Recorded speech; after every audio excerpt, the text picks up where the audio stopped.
Quiero dar la bienvenida a nombre de la Asociación Chilena para el Estudio del Dolor y Cuidados Paliativos, ACHED, a todos los que se han conectado hasta el momento y los que están en espera para ir ingresando a la reunión. Dar una bienvenida y agradecimiento especial a Mauricio Toro y a Hernán Araya, que son los que nos han regalado parte de su tiempo esta tarde para compartir sus experiencias y sus conocimientos, que por supuesto serán de gran ayuda para todos nosotros. El tema es como bastante amplio y bastante interesante y no tenemos ninguna intención de agotarlo en esta reunión, sino más bien la idea es hacer una revisión superficial, yo diría, aunque probablemente se tocarán temas muy profundos, pero sin el ánimo de agotarlo en esta reunión, como les decía. Es un tema que está muy de moda, muy en boga, muy latente, sobre todo, me decía Mauricio, en este último tiempo de pandemia, en que las camas de UCI eran restringidas, limitadas y la demanda era alta. Entonces se hacía más latente el tema que hemos propuesto hoy día, que es el ver el paciente crítico frente a estos dos extremos de limitación de esfuerzo terapéutico versus encarnizamiento terapéutico. Muchas veces nos vemos enfrentados a estas situaciones, algunas veces como médicos, otras veces como familiares de pacientes, y la verdad es que hay muchas motivaciones, muchas cosas que hay que analizar como parte del conflicto que se crea frente a estos pacientes. ¿Hasta dónde llegar? ¿Estoy haciendo lo correcto? ¿Estoy extremando la- los recursos de que dispongo? ¿Es igual en todas partes el esfuerzo exagerado? En algunas partes puede ser mucho una ventilación mecánica y en otros a lo mejor puede que la ventilación mecánica no sea un recurso muy extremado.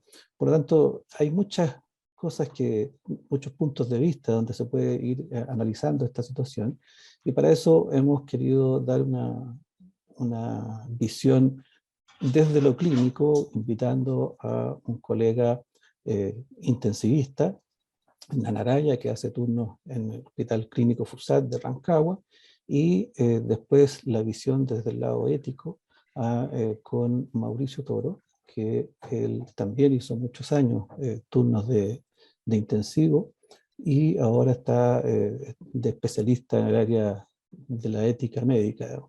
Entonces, vamos a partir con Hernán, con su presentación, después hablará Mauricio, y al final vamos a hacer entonces una pequeña discusión en base a las preguntas que vayan surgiendo o que vayan saliendo en el momento.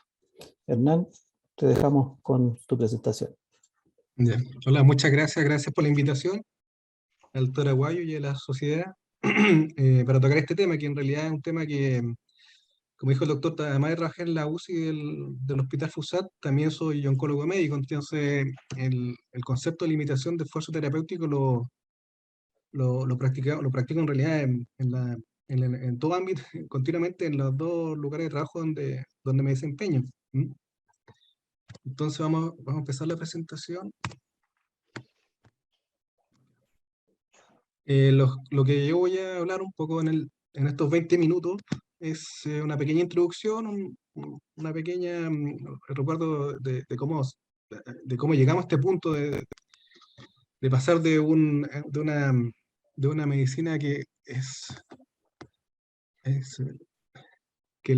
busca salvar la vida ante todo, versus la toma de decisiones de limitación de esfuerzo, algunos conceptos, una norma, un marco normativo local, epidemiología de la decisión, y quería tocar un punto sobre lo que es el típico paciente que ingresa a UCI y que uno plantea estas limitantes que son el paciente frágil y el paciente oncológico.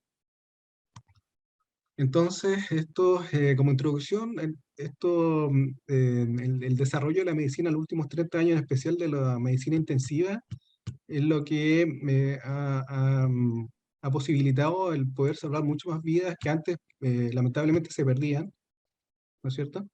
Y esto, además del desarrollo tecnológico, el desarrollo conceptual, del profesionalismo que involucra el desarrollo de la medicina intensiva, también puede llevarnos al punto que es el posible alargamiento innecesario y el sufrimiento de los pacientes frente a un accionar médico que no tiene ningún beneficio para ellos. Entonces, están estos dos extremos de las decisiones frente a estos pacientes. Durante el siglo XX, lo que fueron dos grandes puntos lo que posibilitó que el poder salvar más pacientes fueron el desarrollo de los antibióticos en un primer punto, en especial después de la Segunda Guerra Mundial, y posterior de la década del 60, el desarrollo desarrollo tecnológico que permitió mantener o, eh, medidas de soporte artificial que permitían que estos pacientes pudiesen vivir más tiempo. Llámese el desarrollo de lo que es diálisis, el desarrollo de lo que era ventilación mecánica, ¿no es cierto?, en los pacientes afectados por poliomielitis. Entonces, fueron los dos puntos más importantes del desarrollo de la medicina en el siglo XX que posibilitaron este salvataje de más gente, pero que nos llevó al punto de que hasta dónde llegar. O sea, en el fondo, hasta qué punto uno, como dice el título, realiza medidas terapéuticas que son fútiles o, o lisa y llanamente hace las terapias abocadas solamente a salvar ciertas situaciones que son potencialmente revertibles. ¿Mm? En- para ordenar un poco lo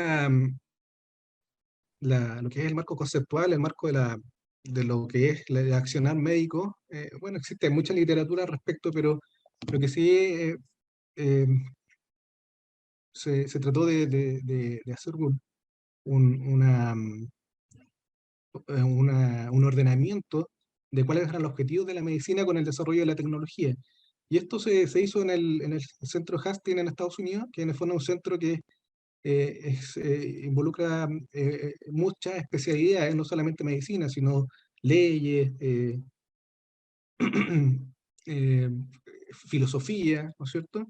Y se planteó el desarrollar cuáles son los objetivos de la medicina actual.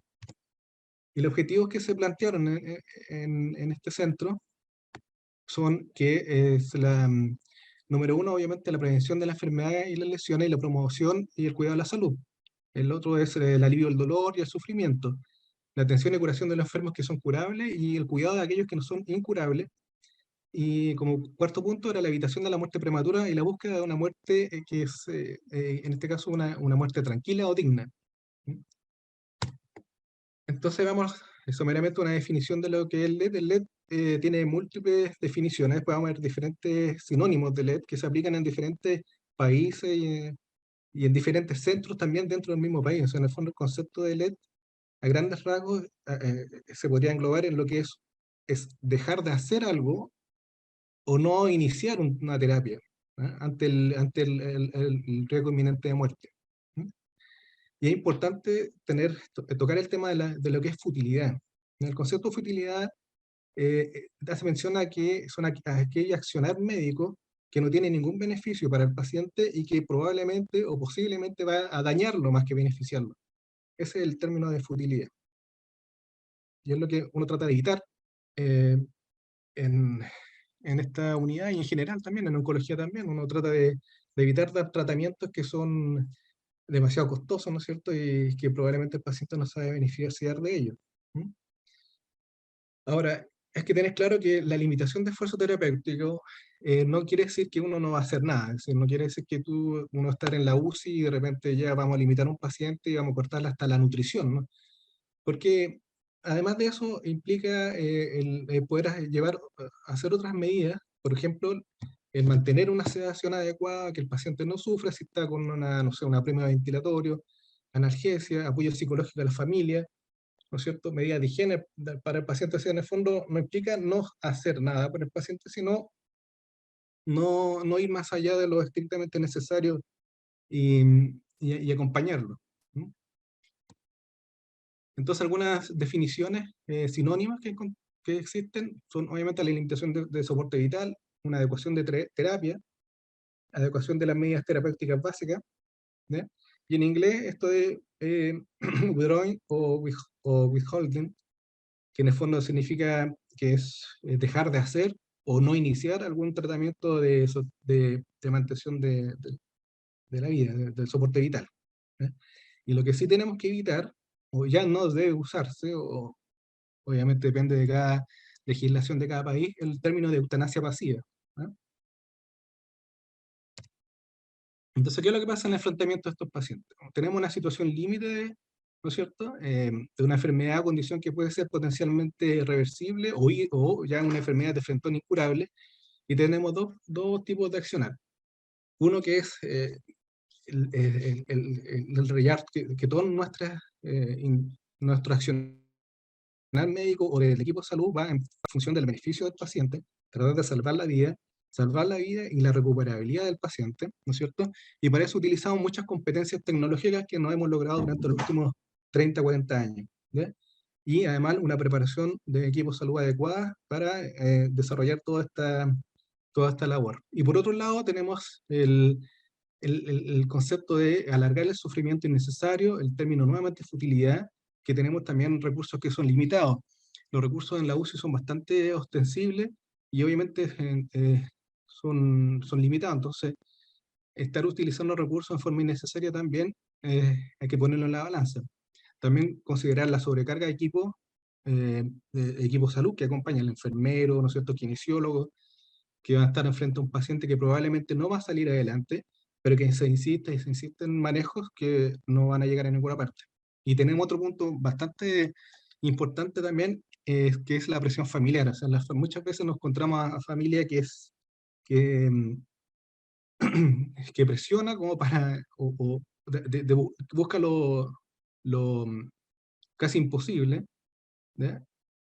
Y eso motiva muchas veces a llegar a este punto. ¿No? Y el último punto es la obstinación, que en el fondo el accionar médico que puede en algún cierto punto considerar que la muerte de ese paciente es como un fracaso personal o profesional. Entonces uno se obstina en mantenerlo, que lo va a sacar adelante, sigue dándole droga positiva, sigue haciendo medidas invasivas, inadecuadas, ¿no? Con el desenlace que es inevitable. Entonces, esta balanza es lo que podría resumir en lo que es la decisión de limitación o adecuación de una acción en médico. Del marco normativo en Chile, en general, no hay mucho, desde el punto de vista como legal, que esté expresado en que exprese este punto, pero sí lo que existe esto es ¿cómo se llama? El decreto 64 de la ley, ¿no es cierto?, de 24.000 de los derechos y deberes de los pacientes, en donde se plantea la existencia de lo que es los comités de ética, lo cual son súper importantes para este punto de la limitación de esfuerzo terapéutico, porque se estipula en la ley que uno como médico o como equipo de salud tiene que tener a su alcance el apoyo de un comité de ética, ¿no es cierto?, que le permita tomar ciertas. ¿Ya? Ahora, ¿en qué momento? Frente a aquellos pacientes que rechazan la limitación de esfuerzo terapéutico, o como dije anteriormente, familiares que lo puedan rechazar. Pero sí, el pronunciamiento del comité de ética en ese punto no tiene ninguna responsabilidad civil o penal, por lo tanto, este otro punto que no puse en la balanza, que es la eventual responsabilidad civil o penal que implica el tomar esta decisión, un poco apresurada en algunos puntos. ¿No? Entonces, eso como la legislación. Y en parte del colegio médico, sí, está en el artículo 23 del Código de Ética del Colegio Médico, que el término de las aplicaciones de terapia en aquellos pacientes que están ya prácticamente en cuidados paliativos y que no se benefician, ¿no es cierto? Y que lo que hay que hacer en este punto es acompañarlo y que tengan una muerte digna. ¿No? veamos algunas cosas de epidemiología respecto a qué es lo que pasa con las decisiones de limitación o adecuación de esfuerzo terapéutico en las diferentes UCI de un mismo país o en los diferentes países. ¿Mm?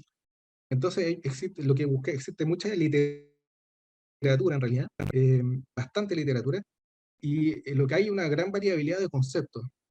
O sea, no existe como una unanimidad, si bien no existe la unanimidad de dejar de ser terapia, como es, algunos puede ser que ventilación mecánica no lo consideren como una medida extraordinaria, ¿no es cierto? Otros pacientes, otros centros, quizá la administración de un suero fisiológico puede ser extraordinaria, entonces existe variabilidad de conceptos y realidades entre de diferentes países, incluso en un mismo país, ¿ya? Lo que encontré fue, o lo que me quise poner en la presentación, el estudio Ethicus del año 2000, donde es un estudio que analiza la UCI de diferentes países en Europa, ¿ya? Y encontraron que aproximadamente el 9,8% de todos los pacientes fallecían en contexto de LED, ¿ya? Que tenían una mortalidad en general de un 72,6% y que eran más o menos como el 13,6% de la mortalidad de los pacientes que ingresaban a la UCI, ¿ya? En otras palabras, lo que quiere decir esto es que de los pacientes que fallecían en la UCI, gran proporción de ellos, en algún punto se planteaba este término de la limitación del esfuerzo terapéutico, es decir, pacientes que estaban en la UCI, que estaban con droga activa, que están eh, recibiendo terapia de soporte vital avanzada, ¿no? Y que se decidió hacer este withdrawing, que en el fondo es que dejar de hacer cosas, ¿no? O sea, o sea, es una decisión que se hace en forma frecuente en la UCI, ¿no? Y dentro de este estudio, las causas más frecuentes que encontramos era de causa de aplicación de limitación. Lo más frecuente eran los paros cardiorrespiratorios no exitosos, dentro de las 24 horas previas al ingreso a la UCI, ¿ya? Y la muerte cerebral, era lo más frecuente. Pero también me llama la atención que en este estudio además existía hacia esta UCIs, que existía este término de acortar activamente la vida. O sea, en el fondo, pacientes que uno no tenían futuro, en realidad, no tenían forma de salir adelante, eh, se, eh, se empleaban medidas activamente para cortar la vida. Es decir, por ejemplo, si tiene un paciente con FIO al 100% y está saturando 88, pues llegaba el residente, se tomaba la decisión y se bajaba la FIO a 21%, que a mí me ha tocado como residente ver esa accionar en otra UCI que he trabajado, es decir, esto como medida activamente en cosas o accionar médico que atañen el desenlace fatal del paciente. O, por ejemplo, pacientes que están con un tumor avanzado, que está con apremio respiratorio, y el aumentar la dosis de sedación hasta tal punto en que el paciente, si bien se podría considerar como eutanasia, pero ese es el término europeo de acortar activamente la vida. Y no era menor. Y vemos acá que los días de sobrevida, obviamente el paciente que tenía que era sometido a este accionar, vivía mucho menos que aquel paciente que estaba en la UCI, estaba recibiendo terapia de soporte avanzada y se decidió detener esa actividad, ¿ya? Y abajo tenemos el hold, que en el fondo es el no inicio de una, eh, de una accionar médico, y que vivían más tiempo. Incluso acá hay pacientes que, a pesar de haberse tomado la decisión de no darles soporte vital avanzado, salían igual adelante. O sea, bueno, hay un porcentaje de pacientes que, a pesar de esta decisión, sobreviven. Ahora, a nivel mundial, este otro artículo que salió en el Critical Care del 2017, fue un estudio que se hizo en base a una red que es el Intensive Care Over Nation, que en el fondo es como diferentes UCI que voluntariamente están interrelacionadas, que pueden obtener información, ¿no es cierto? Y comparten información de sus realidades, de cualquier tema que quieran. Y lo que se hizo fue 730 UCI en 84 países, en un periodo de 10 días, del 2012, ver qué pasa con estos pacientes, la mortalidad y cuánto de estos porcentajes de pacientes se toma la decisión de limitación de esfuerzo terapéutico. Se vieron que de 9.500 pacientes, se vio que la mortalidad en general en estos pacientes a los 60 días era de un 24%, ¿ya? Y la decisión de limitación o suspender la terapia veterinaria, ¿no? Se tomó en el 13%. O sea, siempre va aproximadamente 10, 12, 13% de los pacientes que están en la UCI. De la mortalidad de estos pacientes que se tomó la decisión, eso sí, la mortalidad fue muy variable. Se encontró que en el sudeste asiático la mortalidad de estos pacientes era un 10% versus Oceanía que era un 67%. O sea, en fondo, estamos hablando de países que probablemente la limitación de esfuerzo terapéutico se tomaba mucho antes y el paciente en realidad no cumplía estos criterios de adecuación terapéutica y salían, entre comillas, no solos, pero sí salían adelante sin necesidad de soporte vital avanzado. Y está mal escrito, está al revés. Hay algunas palabras que están mal escritas porque el computador que tengo está como configurado en inglés, entonces siempre me cambia algunas correcciones, porque si hay algunos problemas de ortografía que... ¿ya? Y también lo que se vio es que las decisiones variaban tanto en diferentes regiones geográficas de la UCI estudiada, como también en los diferentes niveles de ingresos per cápita de cada país. O sea, en el fondo, los países que eran más pobres se tomaban menos la decisión de limitación de esfuerzo terapéutico que en los países que tenían más recursos, ¿ya? Y el punto importante que en este estudio también, bueno, aparece más o menos 5% de pacientes que, a pesar de haberse aplicado la limitación de esfuerzo terapéutica, salían adelante y egresaban de la UCI, que fuera como, más o menos como el 5%. En general, esta tabla, lo que me interesa acá es ver que en realidad los pacientes a ver, no sé si se ve el cursor, quienes fueron los pacientes que a los cuales se le tomó la decisión de limitación de esfuerzo terapéutico eran aquellos pacientes que eran más, eran más añosos, ¿eh? Estadísticamente significativos. Además, aquellos que llegaron con peores SOFA, con peores daños orgánicos múltiples, ¿m? Y generalmente no hubo diferencia entre pacientes que eran médico quirúrgico, pero sí la mayoría venían de unidades de medicina, ¿ya? Y el ingreso de estos pacientes que se hizo la limitación de esfuerzo terapéutico era fundamentalmente ingresar a urgencia, ¿ya? ¿Y cuál es la comorbilidad de los pacientes? La más importante que encontraron en este estudio fue la enfermedad bronquial obstructiva crónica, el EPOC avanzado, ¿ya? Y como segundo punto era el cáncer metastásico, ¿ya? Y otro punto importante era pacientes que tenían falla cardíaca avanzada, o sea, una capacidad funcional tipo 3-4, ¿ya? O sea, el paciente que se aplicaba esto eran los que tenían eh, estas enfermedades como más avanzadas. O sea, EPOC, insuficiencia cardíaca, cáncer. ¿No?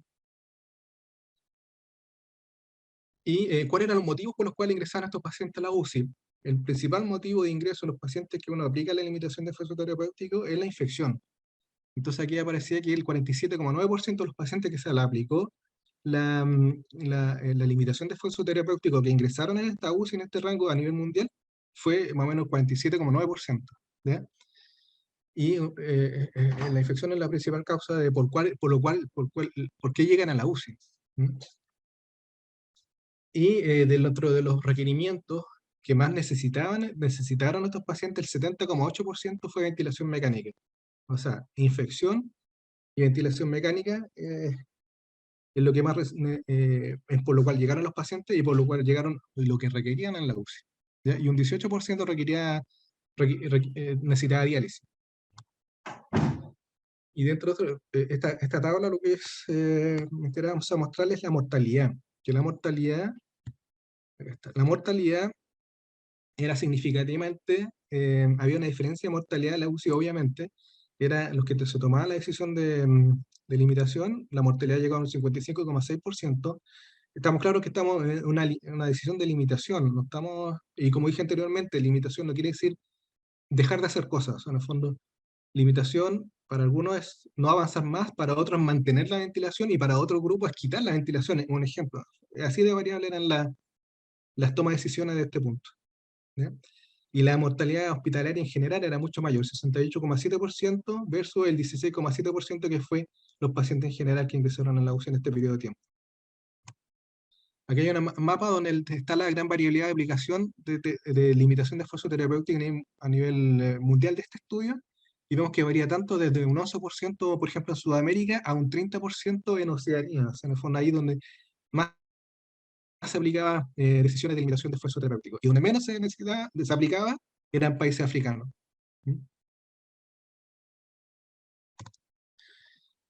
Y esto, el punto que toqué, era, ¿cuál era la característica de estos pacientes por lo cual llegaban a la UCI? ¿Qué es lo que llegaban requiriendo a la UCI? Y acá está esta tabla donde está, a mano derecha, MB es ventilación mecánica, y al otro lado es terapia reemplazada renal, o diálisis.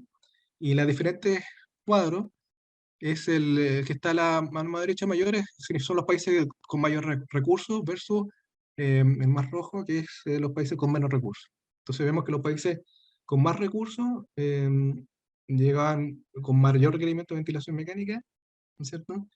Y esa era la característica del paciente que ingresaba a la UCI y se le aplicaba la limitación de esfuerzo terapéutico. Entonces, ¿qué factores uno puede encontrar en los pacientes que eventualmente van a requerir o se va a aplicar estas limitaciones de terapia? Punto número, lo más importante es la avanzada. ¿Ya? Segundo punto, las patologías médicas severas. La existencia de una paro cardiorrespiratorio dentro de las 24 horas previas al ingreso de la UCI, que fueron prolongadas estas reanimaciones de 15, 20 minutos, ¿no es cierto? Que lo más probable es que los pacientes van a salir con un deterioro neurológico importante si no salen con muerte cerebral. Y aquellos pacientes que necesitan sedación profunda, ya pasada 24 horas de su ingreso a la UCI. Y también los pacientes con SOFA elevado o un Apache elevado o un índice de gravedad alto. Entonces, ¿y cuáles son los problemas que eventualmente podrían encontrar al proceso de la toma de decisión de este punto? Es, punto número uno, la estimación pronóstica del médico con una información incompleta, que es como lo peor que uno puede tomar la decisión de una limitación sin saber realmente si hay alguna terapia que pueda no beneficiar al paciente, son la falta de información. La psicología heurística, ¿qué quiere decir esto? Que en el fondo es, la psicología heurística es que cuando uno tiene un problema enfrente, ¿no es cierto? Y tiene múltiples variables, ¿no es cierto? El cerebro automáticamente, y tiene poco tiempo, y tiene una presión, ¿no es cierto? Uno tiene que tomar una decisión rápida. El cerebro automáticamente tiende a saltarse los procesos que involucran la toma de decisión correcta y llega a una conclusión final y se aferra a esa conclusión, ¿no? O sea, en el fondo, por ejemplo, llega un paciente grave a las 3 de la mañana, ¿no es cierto? Pero un paciente postrado, no sé, con muy mal en las condiciones generales, y uno automáticamente trata, en lugar de ver si realmente el paciente, no sé, pues tiene una infección urinaria que puede salir perfectamente de esa infección y darle un poco de apoyo de droga vasoactiva, a tomar la decisión, no, este paciente automáticamente no va a salir, por lo tanto no lo voy a ingresar a la UCI. Entonces esa es la psicología como heurística, una cosa que uno se salta los procesos para llegar a una conclusión rápida. ¿Sí? La experiencia previa, es decir, como médico, como equipo de salud, tomé una experiencia que tuvo un paciente en similares condiciones, le fue muy mal en la UCI, entonces toma la decisión de limitar el esfuerzo terapéutico basado en su experiencia personal. ¿Ya? Y los sesgos cognitivos quiere decir, aquí la típica frase, no, el abuelito no va a llegar, no va a salir de acá, así que no vale la pena meterlo. Ni siquiera muchas veces he tomado con residentes de UCI que telefónicamente hacen esta limitación de esfuerzo terapéutico sin siquiera haber evaluado al paciente. Esos son los sesgos cognitivos.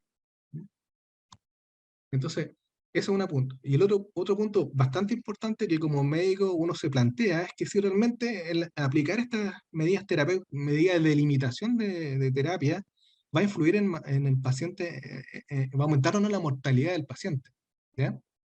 Más que la enfermedad, es decir, tomar una decisión de no apoyarlo lo va a condenar directamente a la muerte, siendo que eventualmente se pudo haber salvado. Eso es lo que quiere decir esta diapositiva. Y para eso, mire, encontré este artículo que es bastante interesante, que es del Critical Care de abril de este año, que se hacen esa pregunta, se hace una pregunta y se analizan la UCI, ¿no es cierto?, y la aplicación de la limitación de esfuerzo terapéutico en el Reino Unido. ¿Ya? Y lo que vi este estudio, lo que abarcó un periodo de 7 años, del 2009 al 2016, se analizaron 247 UCI, ¿ya? Se incorporaron 795.000 pacientes aproximadamente. De ellos, el LED nuevamente, entre el 11,6%, siempre es como el porcentaje de la aplicación de la limitación de esfuerzo terapéutico en UCI varía entre un 10 a un 13%. En este estudio fue un 11,6%.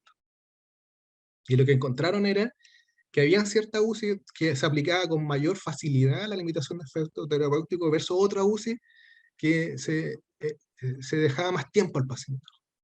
Y encontraron que dependiendo a igual paciente, las mismas características, las mismas, exactamente igual paciente, el ingreso a una UCI donde se aplicaba con mayor facilidad o mayor rapidez la limitación de esfuerzo terapéutico aumentaba el riesgo de morir en un 5,9% a 180 días. Se tenía un odds ratio de 1,78. Netamente por el tipo de uso al cual era admitido el paciente. Por lo tanto, este otro factor, ¿no es cierto?, que afecta el desenlace de estos pacientes.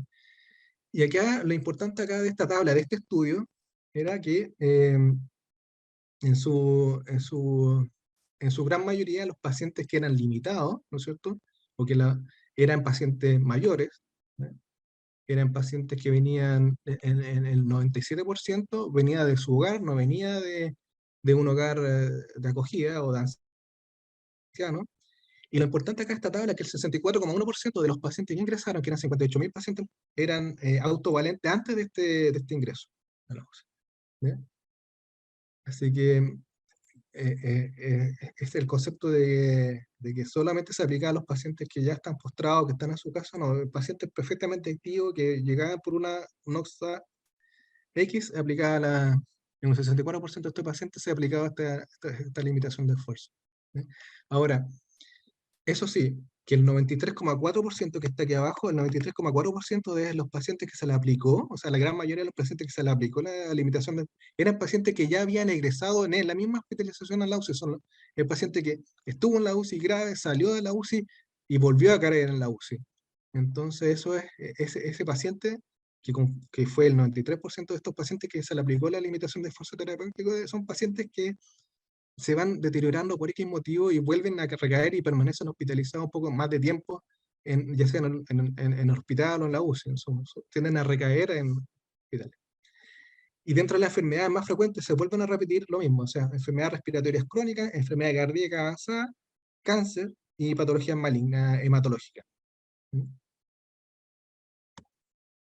Ahora, esta tabla, ¿por qué puse esta tabla? Porque aquí indica el odds ratio, o sea, el riesgo, entre comillas como riesgo, pero un riesgo, no un riesgo de maldad, sino en el fondo es como, ¿cuál es la probabilidad según estas características, se puede aplicar, en esta UCI se aplicaron la limitación de esfuerzo terapéutico?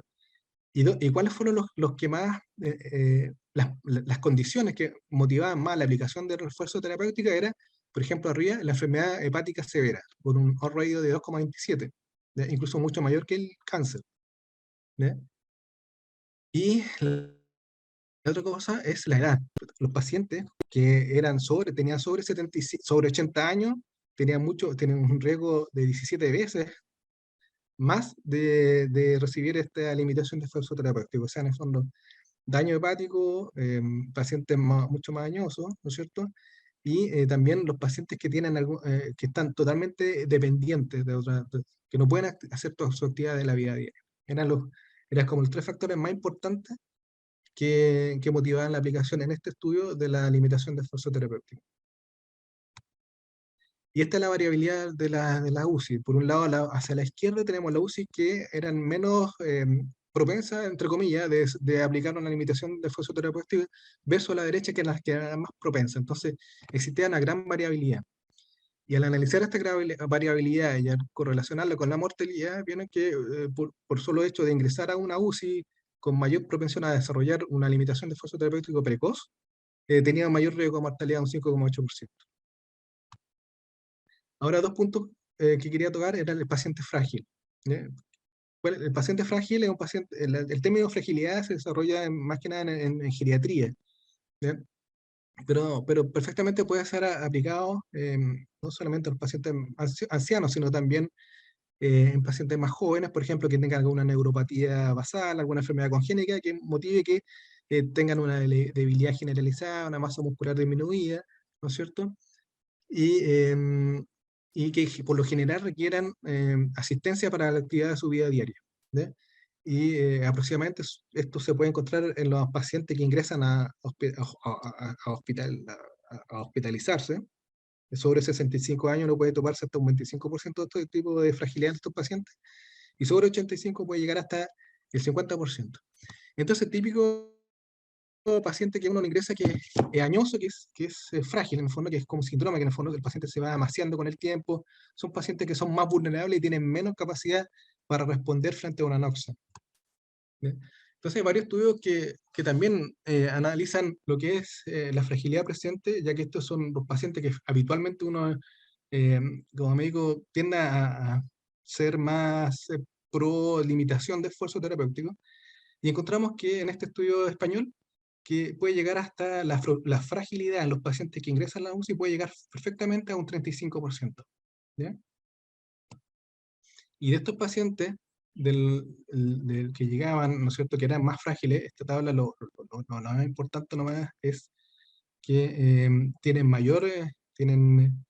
han ingresado estadísticamente, tienen varios ingresos en el último año al hospital, eh, vuelven a ingresar como el otro estudio anterior, o sea, están en la UCI y vuelven a ingresar a la UCI, pero a diferencia de la anterior, era que los pacientes no eran más graves o menos graves que los otros. No tenían Apache y SOFA similares, no había diferencia estadística entre ellos, pero sí eran muchos pacientes más, tenían algún grado de deterioro neurológico medido por el Clinical Dementia Rating, o si no tenían unos puntos de mayor dependencia, como la escala de Bartel o de Lawton. En el fondo eran mucho más dependientes y tenían menos autonomía. Y las complicaciones generalmente fueron, en general, entre los que fallecían y los que no fallecían de estos pacientes eran muy similares. En este estudio en particular. Ahora, hay otro metaanálisis que determina qué pasa con estos pacientes que llegan a la UCI y que son frágiles. ¿Qué les pasa durante estar ahí en la UCI? Es un metaanálisis de 12 publicaciones, de los 1.400 artículos, solamente escogieron al final 10 para analizarlo. Y vieron que los pacientes, la prevalencia de fragilidad era bastante homogénea en todos los estudios, ¿ya? Era 35-40% en general. Aquí sale, si se dan cuenta abajo, dice como 0,35 entre 0,2 y 0,4. ¿Y qué pasa con la mortalidad hospitalaria de esos pacientes frágiles que están ingresando en la UCI? Sí, la mortalidad de ellos era mucho mayor. Estadísticamente significativa la mortalidad a corto plazo, estando hospitalizada a 30 días, y la mortalidad a 6 meses también era mayor. Por lo tanto, son pacientes que están en la UCI y salen, pero que tienen riesgo de volver a caer y tienen más riesgo de fallecer. ¿Qué pasa con los pacientes oncológicos? Que es el otro grupo de pacientes que uno tiende a limitarlo, entre comillas, los esfuerzos terapéuticos en la UCI. ¿Ya? Ahora, este estudio lo incorporé, ¿por qué? Porque lo que me interesa acá es que vean que los pacientes, aquí tenemos las características de los pacientes de este estudio, y tenemos por el otro lado los pacientes que fallecían y los que no fallecían. Los que no fallecían están a la mano, dice no, y arriba dice sí, en el fondo, sobrevivencia a mano izquierda y a mano derecha son los que fallecían. Y encontramos ¿cuáles son los pacientes oncológicos que fallecían en la UCI? Los pacientes oncológicos estadísticamente significativos que fallecían en la UCI eran aquellos pacientes que llegaban con un ECOG mayor de A2, 2, 2, 3, 4. ¿Ya? Con comorbilidad, las comorbilidades era similar, los que lograban salir y los que fallecían, no tenía mayor diferencia. Pero sí eran aquellos pacientes que tenían una etapa más avanzada, etapa 4, que estaban ya con manejo paliativo, eran los que estadísticamente sí fallecían más que de los otros pacientes oncológicos, y aquellos pacientes que cuando tienen metástasis, ¿ya? Entonces, pacientes oncológicos que tienen mayor riesgo de fallecer en la UCI son aquellos pacientes con ECOG 3-4, ¿no es cierto?, que tengan enfermedad metastásica y que ya estén en una etapa de paliación, ¿no es cierto? Y los motivos para el ingreso de los pacientes oncológicos a la UCI es igual que los otros pacientes. Es decir, la gran mayoría de ellos eran por infección, ¿ya?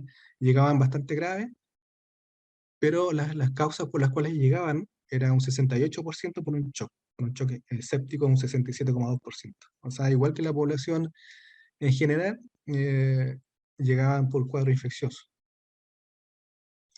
Ahora, ¿por qué es importante eso? Porque en el fondo cuando uno tiene estos, los pacientes que son difíciles actualmente de abordar para tomar la decisión de limitación o de esfuerzo terapéutico son precisamente los pacientes oncológicos. Yo lo digo porque mi experiencia como oncólogo médico es que los pacientes en los últimos 10 años viven más que hace 10 años atrás. ¿Ya? Y viven más porque se han desarrollado nuevas terapias, como inmunoterapia, como terapia, los TKI, que son inhibidores de tirosina quinasa, los anticuerpos monoclonales, los inhibidores de ciclina, los inhibidores de angiogénesis. Entonces, con toda esta terapia nueva, el paciente que antes, por ejemplo, cáncer de pulmón metastásico con una sobrevida de 6 meses, ahora fácilmente tiene una sobrevida de 2 años o más incluso. ¿Ya? Y eso es, eso motiva un cambio switch, que el paciente con enfermedad metastásica trate de no limitarlo tan rápidamente. ¿Mm? Hay enfermedades que son, por ejemplo, inmunoterapia, que son potencialmente graves y irreversibles, como son la neumonitis intersticial, la nefritis, pancolitis o la hepatitis, ¿eh? Que pueden llegar por inmunoterapia, que lo están llegando ahora a la UCI, ¿ya? Y no por la enfermedad así. Entonces, voy a hacer rápidamente, sí, ya. Conclusiones. Se usa en forma frecuente, ¿no es cierto?, la limitación terapéutica, toma decisiones, hay que estar informados, hay un sesgo personal, ¿no es cierto?, que hay que tratar de evitar, puede aumentar la mortalidad si uno lo toma de forma muy precoz, y está el riesgo de la obstinación terapéutica, ¿no es cierto?, y siempre hay que buscar la muerte digna cuando no se puede hacer más por el paciente. La comunicación con familiares es importante, y lo más importante también es tener un comité de ética que uno lo pueda asesorar en este punto. Eso, disculpe, me alargué un poco.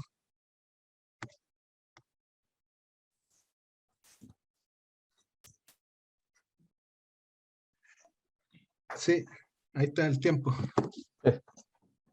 Me alargué un poquito porque, como le dije, había mucha información mucha información de esto. Voy a sacar esto. Bueno, de todas maneras, un millón de gracias, Hernán. Súper interesante tu presentación. Después, al final de la reunión, podremos conversar, discutir algunas de las cosas que están planteadas. Y vamos a dejar entonces con la palabra a Mauricio para que nos presente su exposición.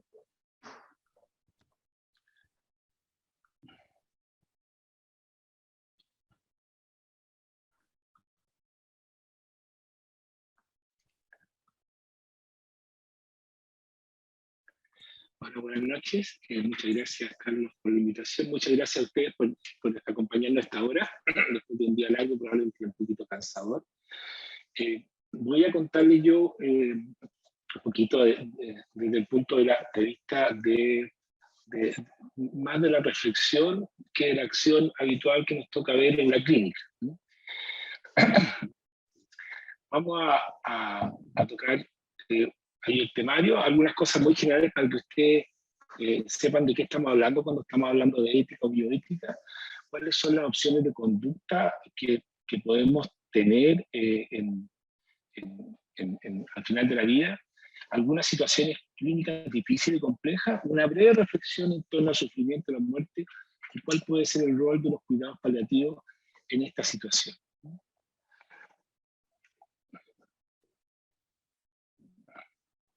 Bueno, muy brevemente, la bioética tiene muchas definiciones, pero básicamente se trata de un área que es multidisciplinar de investigación, donde se evalúa la conducta de nosotros, básicamente en el campo de la ciencia de la vida y de la salud.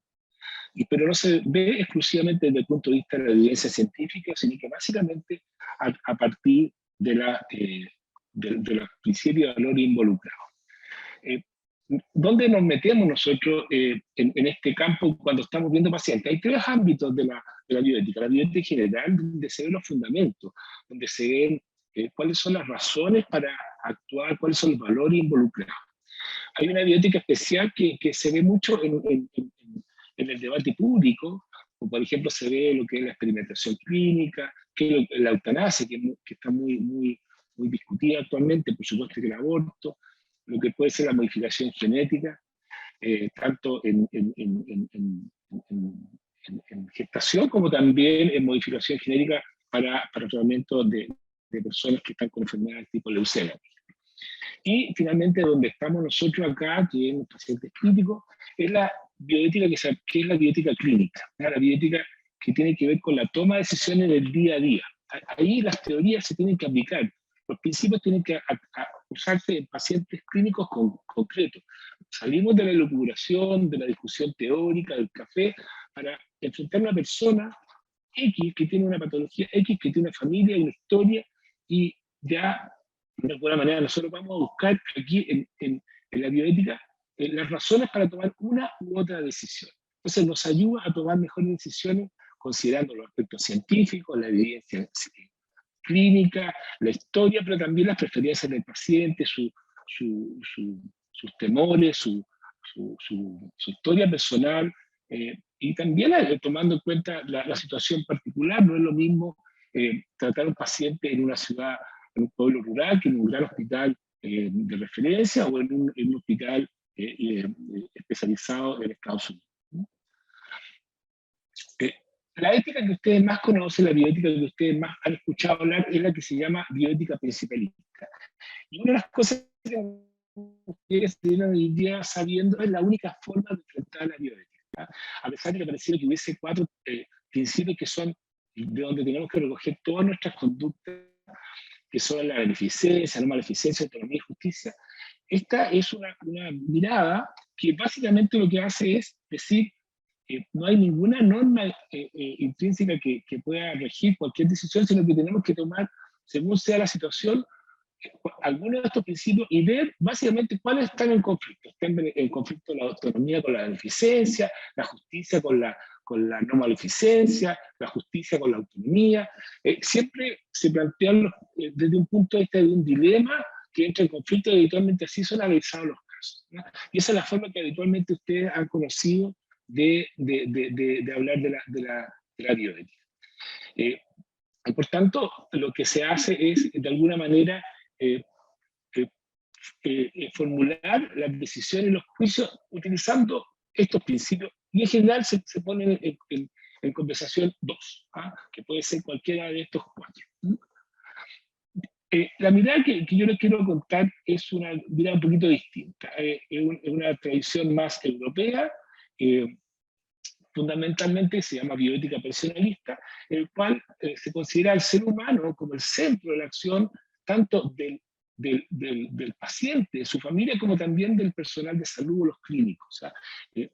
Porque nosotros también somos afectados por las decisiones que tomamos. Nosotros no somos entes extraños que no nos quedamos igual después de tomar una u otra decisión. Cuando tomamos decisiones de limitar o de actuar, estamos de alguna manera también conformándonos nosotros como qué tipo de personas somos, si somos prudentes, si somos temerarios, si somos compasivos o no. De alguna manera, esto queda reflejado en nuestro actuar. Por eso que esta mirada de ser humano como persona, que reflexiona, que tiene capacidad de captar, de descubrir el sentido de las cosas, y por supuesto de autodeterminación, es el centro de este enfoque. Por supuesto, esta frase que es muy de Kant, que es siempre un fin y no un mero medio, tiene dignidad y no precio, por lo tanto no tiene precio el valor de la vida humana, lo cual no significa que haya que hacer cualquier cosa y no tengamos conciencia de costo, pero siempre tenemos que tener en cuenta que la persona independiente, si es frágil, si es viejita, si está en una enfermedad avanzada, si tiene deterioro, Alzheimer, si está en una condición de postración extrema, siempre va a tener una dignidad que nosotros tenemos que cuidar, y independiente de la intensidad de la terapia o de los objetivos de la terapia, eso no puede perderse jamás. Y por tanto la persona vale siempre por sí misma y no por el tipo de decisiones que ha tomado, por su orientación sexual, por haber abandonado, o haber fumado o no haber fumado toda la vida, por haber sido alcohólico, por haber suspendido una quimioterapia que tenía indicada, o por haberse no vacunado, por ejemplo, para el COVID. Nosotros tenemos que siempre tener respeto, cuidado para la persona y considerarla siempre como en su valor único e irrepetible que tiene. Y por último, el valor del ético, lo que yo le decía, que el valor ético de cualquier acto que decidamos tiene que ver con la libertad, la autonomía, la intención, pero también con el objetivo y las consecuencias. O sea, no una acción porque yo la decida es necesariamente bueno. Muchas veces se da un énfasis importante a la autonomía del paciente, que está muy bien, no lo podemos obligar a hacer nada contra su voluntad, pero eso no significa que esté decidiendo bien, que esté tomando una decisión correcta, y muchas veces nosotros tenemos que ayudarlo, orientarlo, igual como podemos decidir. O sea, es muy fácil, por ejemplo, decirle a un paciente que debe dejar de fumar, o debe dejar de consumir alcohol en exceso, o debe, no sé, evitar maniobras arriesgadas, o debe mantener su terapia para la diabetes. Pero muchas veces no somos capaces de decirle este tratamiento no está indicado, este tratamiento no corresponde, o este tratamiento sí es bueno que usted lo haga, aunque a usted no le parezca en este momento necesario o útil. Tenemos que nosotros tener en nuestra mirada, sin pasar a llevar su dignidad, ser capaces de conversar con él, o en el caso de los pacientes clínicos, habitualmente la familia, cuál es la mejor conducta ante nuestra opinión de acuerdo a lo que estamos viendo. ¿Cuáles son los principios básicos? Esto va a ir más o menos rápido porque vamos a meter en el tema que nos convoca. El principio de la defensa de la vida física, o sea, lo principal de nosotros es cuidar nuestra vida, eso tenemos que ser responsables, cooperar con el tratamiento, elegir de forma adecuada las distintas decisiones. No estamos obligados a vivir para siempre, obviamente, porque no lo vamos a poder cumplir aunque quisiéramos. La libertad y la responsabilidad quiere decir que independiente que somos autónomos y podemos tomar nuestras decisiones, tenemos responsabilidad con nuestros semejantes, con la sociedad, y no podemos tomar cualquier decisión porque siempre vamos a afectar a alguien.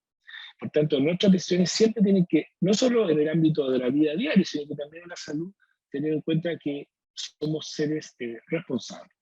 El principio ahí también entra, por ejemplo, el consentimiento informado. El principio de la totalidad, el principio terapéutico, significa que tratamos a la persona completa. No tratamos un potasio, un bicarbonato, un nitrógeno ureico, una PO2.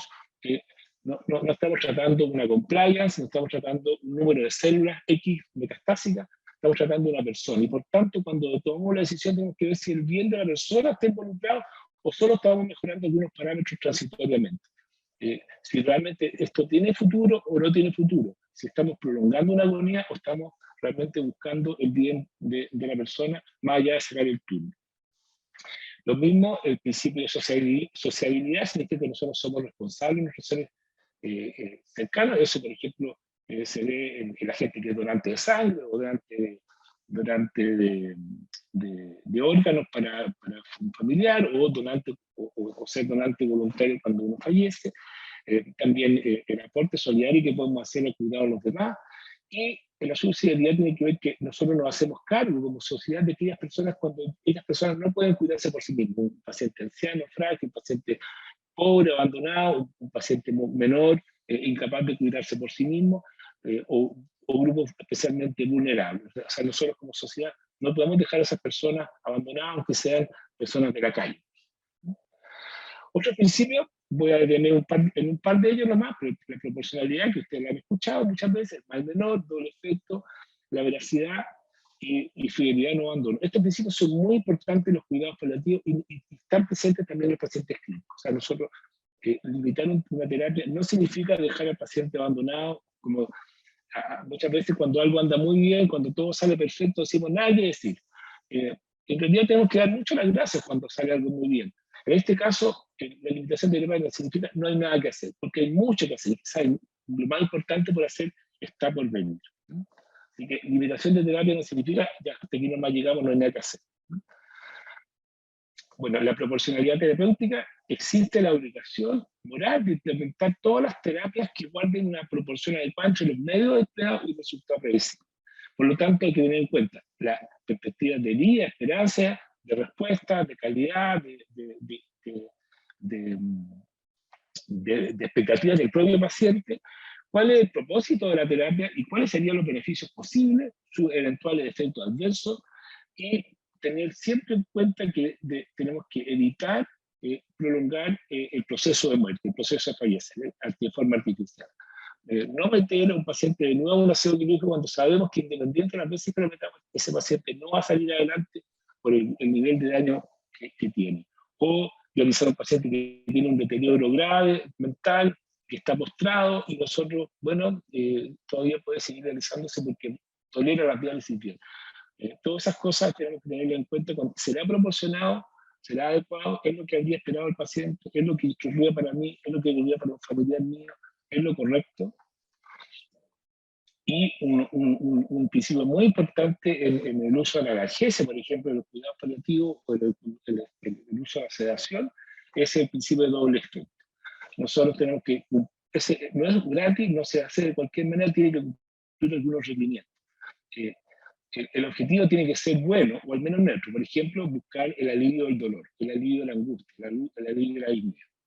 Que el efecto bueno sea lo buscado, como fin, y el efecto malo sea tolerado. Por ejemplo, una depresión respiratoria, un compromiso de conciencia, que la persona pierda su conciencia y no pueda despedirse de sus seres queridos, de un efecto no deseado, pero si es necesario para aliviar una angustia tremenda, un dolor intratable, una dificultad respiratoria, o un sangrado imparable, que la persona se estaba sangrando, nosotros tendremos que probablemente buscar alguna forma de aliviar el dolor, pero no apurar la muerte de forma directa, sino que como efecto simplemente tolerado.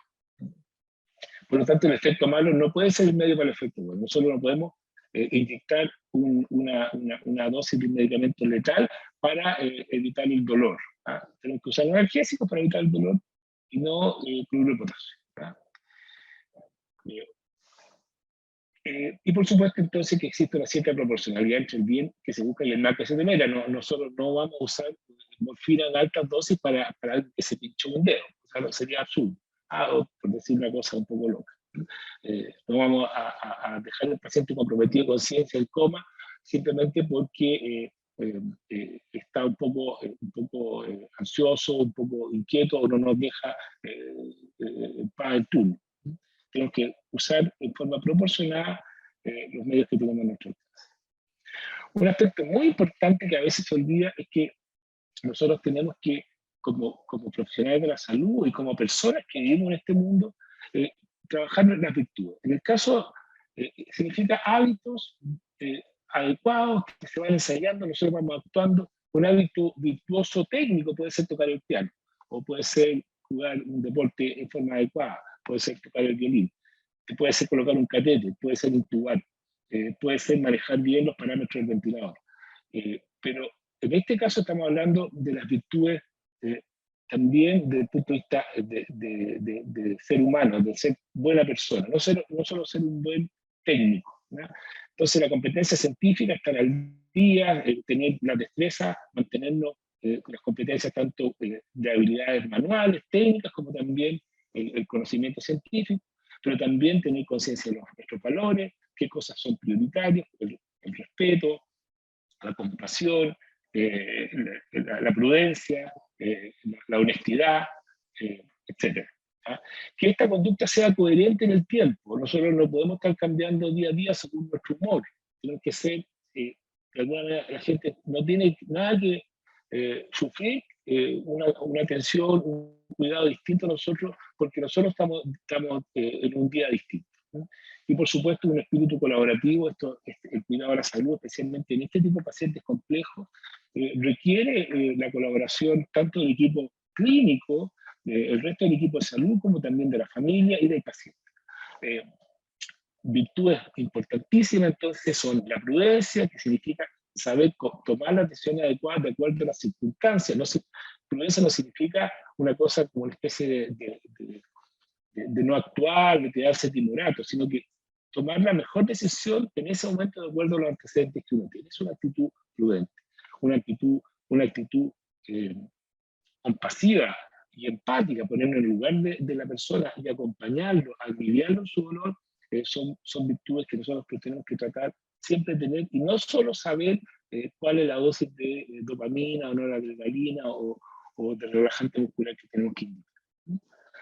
Bueno, el doctor Araya ya tocó los fines de la medicina que trabajó el doctor Callahan en el Hastings Center con un grupo de gente, pero aquí yo quiero destacar que para los pacientes críticos, que especialmente que entran en una etapa de cuidados de fin de vida, cuidados paliativos, son muy importantes: el alivio del dolor y el sufrimiento, la atención y curación de estos pacientes, del cuidado de los pacientes incurables, evitar la muerte prematura, pero también buscar una muerte que sea tranquila.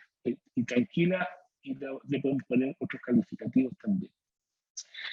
Cuando un paciente, nosotros vemos que está por morir, que realmente hemos llegado a una situación que vemos la muerte de forma inminente, ya sea porque tiene una enfermedad crónica o porque la enfermedad aguda no responde a lo que hemos hecho. Por ejemplo, lo conversaba con la doctora Aguayo, pacientes que llegaban especialmente en 2020 con COVID grave, que tenían muchas veces comorbilidades, que llegaban con los pulmones rígidos, blancos, que no logramos ventilarlos, pese a utilizar prono, a utilizar técnicas a veces ECMO, etc. ¿Cuáles son las conductas al final de la vida cuando el paciente está por morir? Una, paciente con enfermedad avanzada, es la que se promueve y está aceptado en muchas partes, es acelerar la muerte, ¿ya? Colocar una sustancia o suspender artificialmente un tratamiento que no tiene necesariamente que suspenderse. Por ejemplo, un paciente con una Alzheimer, postrado, suspenderle la alimentación sin que esté en una etapa de moribundo, por ejemplo.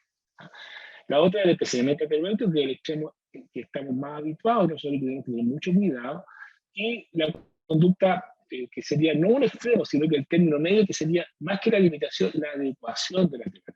Cambiar los fines, los objetivos de lo que estamos haciendo, ya no quizás buscando la sanación, sino que el alivio del dolor, el alivio del sufrimiento, la compañía. Entonces, la eutanasia, hay una definición clásica de la Congregación para la Doctrina de la Fe, dice que es una acción u omisión que por naturaleza o intención procura la muerte a fin de aliviar todo dolor.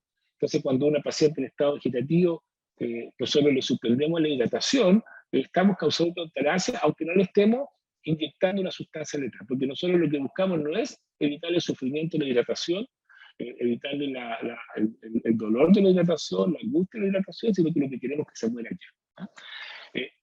En los países donde se ha legislado la eutanasia, se habla básicamente de la eutanasia voluntaria activa, es decir, ahí se administra un medicamento, que puede ser un narcótico, con la intención de provocar la muerte ante la solicitud de esto. Obviamente, si esto no es solicitado por él, estaríamos hablando lisa y llanamente de un asesinato.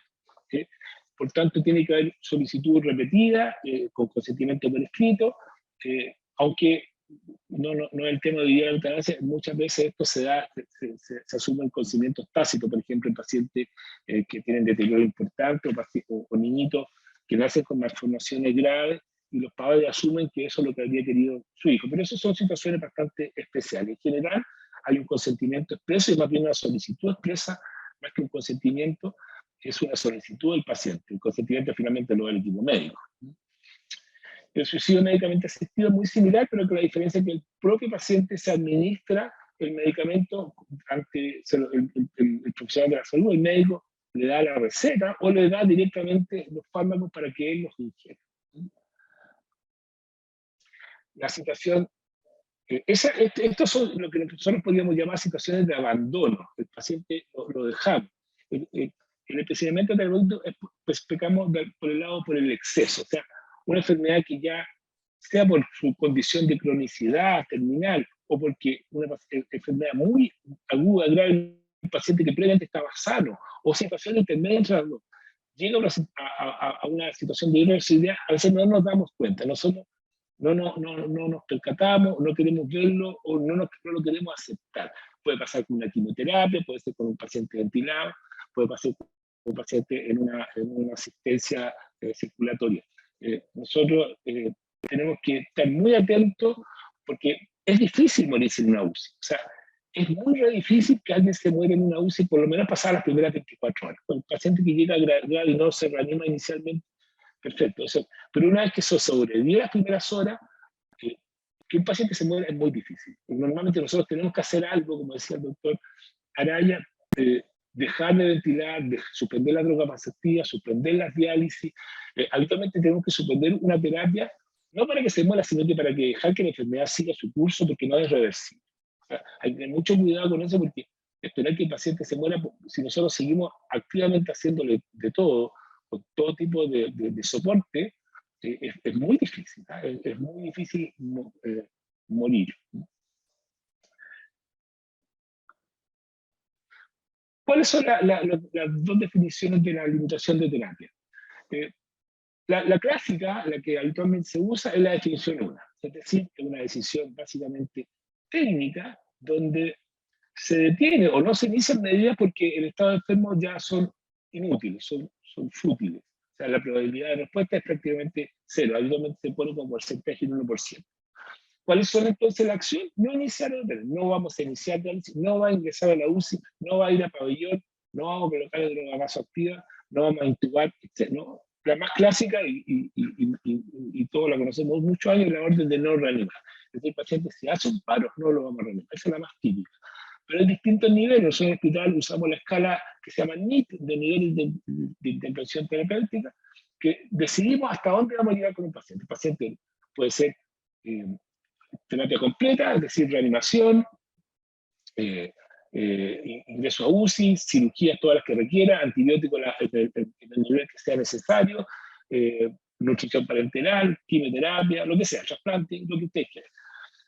Después, pacientes que vamos a hacer de todo, pero en caso de que se paren, no los vamos a reanimar. Y de ahí va para abajo, no ventilación mecánica, pero sí diálisis, antibióticos, droga vasoactiva, o finalmente, ya en el último paso, medidas básicamente de confort, alivio del dolor, cuidados básicos.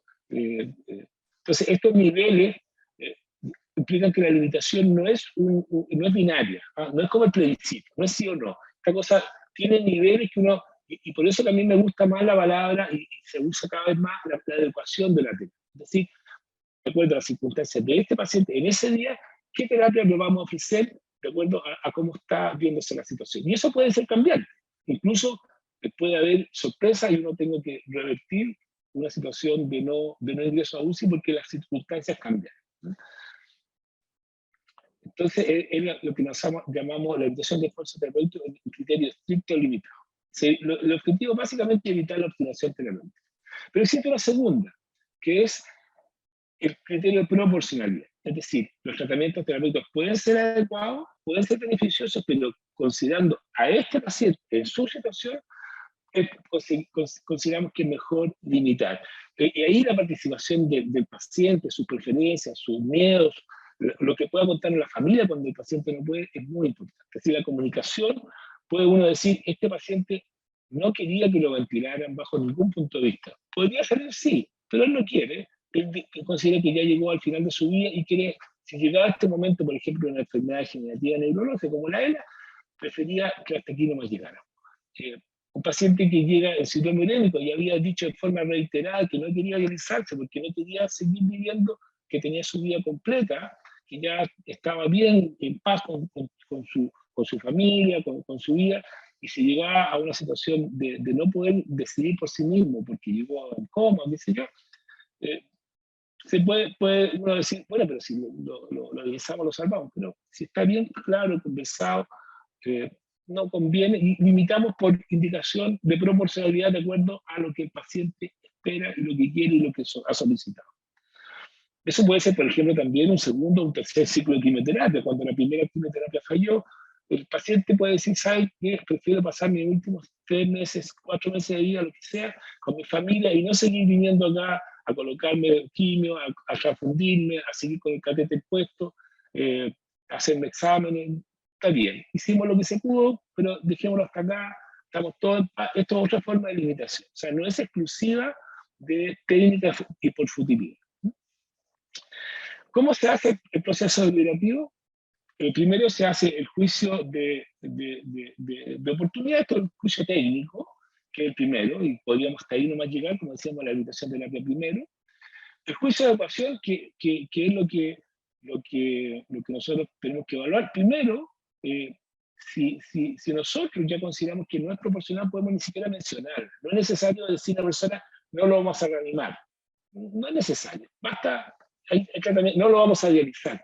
Si no tiene indicación de diálisis, no le indique, no tiene para qué complicarse la vida ni complicarse la vida. Si ya está en funcionamiento, por ejemplo, ventilación mecánica, creo que ahí es más complejo desde el punto de vista no de la decisión, si no está indicado, si ya es desproporcionado, sino que básicamente tiene que ver cómo comunicamos al equipo tratante completo, a los técnicos, a las enfermeras, a los kinesiólogos y a la familia, por qué ya consideramos que esto no está sirviendo y cómo vamos a hacerlo. O sea, muchas veces, ¿dónde fallamos en la implementación de la limitación? En la comunicación. Y finalmente, nosotros podemos considerar que está todo perfecto y el paciente sea el que decía en el nivel 3 que él no quiere saber. No quiere esta quimio porque está bueno, está perfecto, no quiere porque ya se gastó su recurso o lo que sea, está cansado o, como les decía yo, quiere suspender sus diálisis. Está bien, estamos en paz. Y nosotros, a mí me ha tocado pacientes que después de un tiempo largo en diálisis están con dolores, están cansados, están fatigados y piden, doctor, no quiero seguir con este tratamiento. Y por supuesto que hay que, después de una buena conversación y escuchar bien sus razones, aceptar una decisión que tiene todo su derecho, pero además es correcta. Entonces, la limitación en estricto sentido está en manos del equipo médico, pero la definición más amplia es que ya se supera el nivel de futilidad, entramos en lo que tiene que ver con el consentimiento y la proporcionalidad. Siempre es muy necesaria la comunicación con el paciente y su familia. Siempre es vital saber, explicar bien lo que estamos decidiendo, por qué estamos decidiendo, especialmente cuando la familia o el paciente tiene expectativas a veces absurda o por desconocimiento quieren hagan todo por mí, aunque por suerte esto ha ido disminuyendo y se da básicamente por lo menos lo que a mí me ha tocado ver en situaciones de familias disfuncionales, del hijo que nunca estuvo con la mamá y que claro, ahora quiere que hagan todo por ella. Pero en general cuando hay una buena relación, una buena comunicación del paciente con su familia, suele haber una buena también proporcionalidad en las terapias solicitadas y aceptación más fácil de lo que está explicando si se explica con razones, por supuesto. Entonces es una decisión que es compartida, se pone acento en esta alianza más que la autonomía del paciente que puede decir quiero seguir con esta terapia o quiero decir suspender un tratamiento proporcionado. Aquí tenemos que conversar y llegar a acuerdos. No, lo importante no es quién toma la decisión, sino que llegar a una decisión que sea acordada. Hay una simetría moral entre el equipo tratante y el paciente, aunque existe claramente una simetría que es profesional, nuestro conocimiento, nuestra situación emocional, vital, es muy distinta del paciente que está en situación crítica o la familia del paciente en situación crítica. Muy brevemente, ¿cuáles son los criterios para tomar las decisiones por parte de la familia? Primero, el criterio subjetivo o voluntad anticipada es de alguna manera tratar de interpretar o saber las decisiones que había tomado el paciente, o sea, desde el sujeto, desde sí mismo, qué había dicho, qué había conversado con la familia o qué había dejado por escrito. El segundo, el juicio sustitutivo, qué había decidido, no conversamos el tema específico, pero yo conociendo a mi mamá, ella había querido eso, ¿ah? O el consentimiento presunto auxiliar. Y finalmente, cuando no existe nada de eso, cuando no ha habido conversación, el paciente no tiene edad, no tiene la capacidad para hacer su juicio o había desconocimiento, la persona vivía sola, la familia ocupa el criterio de mayor beneficio, mayor interés, el mejor interés para el niño o para la persona enferma, y ahí cada vez pesa más también la mirada un poquito externa del equipo médico para ayudar a tomar una mejor decisión, porque se va alejando un poquito del paciente y es mucho más responsabilidad. En general, no es bueno dejar la decisión de limitación de terapia en la familia exclusiva y decirle, mire, nosotros podemos seguir enviando, si usted decide que no, o si usted quiere, lo podemos suspender. Eso es sacarse los pillos, no corresponde. Nosotros tenemos que siempre tener el consejo de acuerdo a lo que nos parece y a partir de eso iniciar la conversación. Si la conversación nace de la familia, la solicitud de una terapia o de la suspensión de una, también obviamente nosotros tenemos que ir a conversar con él. Pero nunca decir, mire, nosotros podemos hacer de todo, pero usted decide qué es lo que quiere hacer. Eso es un abandono bastante cruel y puede obligar a la gente a tomar decisiones habitualmente más bien de hacer de más, ¿no? Y después la excusa es, bueno, la familia, el paciente lo pide. Y eso es bastante cómodo, pero es bastante, diría, cruel. ¿Ah?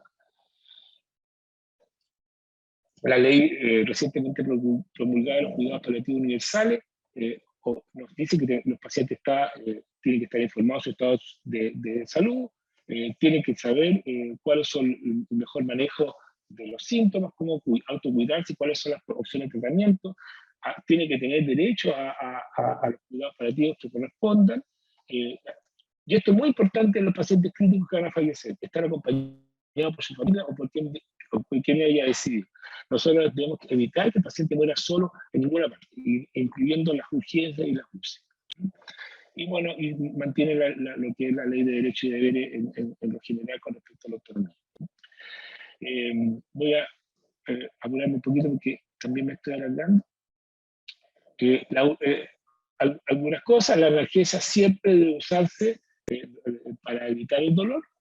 Aunque pueda acelerar la muerte, no tenemos ningún derecho a dejar que una persona esté con un dolor insufrible, salvo que ella decida aceptar ese dolor por razones X. Si eso requiere en algún momento, que es muy difícil, porque si se usa la dosis adecuada no va a ir a pasar, significa que podemos acelerar la muerte.